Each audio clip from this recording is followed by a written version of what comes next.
Nous sommes vendredi 12 octobre. Mesdames et messieurs, bonsoir et bienvenue à cette édition.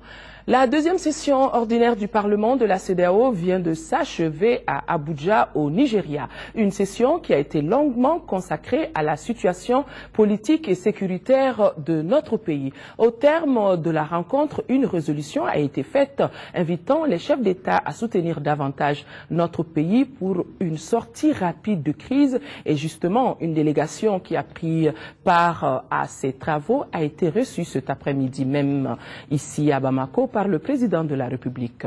Yaya Aïdara, chef de la délégation des parlementaires de la CEDEAO, est au micro de Bourama Traoré.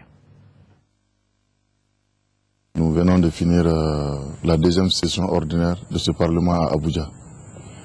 Le président du Parlement, son Excellence Ike Ikweremadou, a profité de notre retour pour nous charger de porter un message au président de la République, le professeur Djomunda Traoré, contenant un mémorandum sur le renforcement des pouvoirs, des compétences du Parlement de la CEDEAO, dans l'objectif 2020 de la CEDEAO, c'est-à-dire le passage de la CEDEAO des États à la CEDEAO des peuples.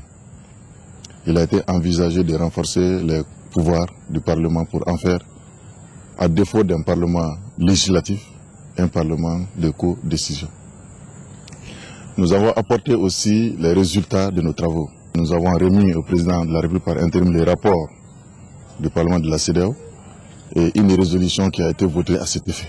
La résolution invite les chefs d'État à persévérer dans la voie qu'ils ont tracée, c'est-à-dire le soutien au peuple malien. Le soutien consistant non seulement à soutenir les autorités de transition dans le rétablissement de la démocratie, mais aussi à les soutenir dans la reconquête de notre territoire et dans la lutte contre les bandits, les narcotrafiquants et autres. Et invite le peuple malien à soutenir les forces en attente de la CEDEAO.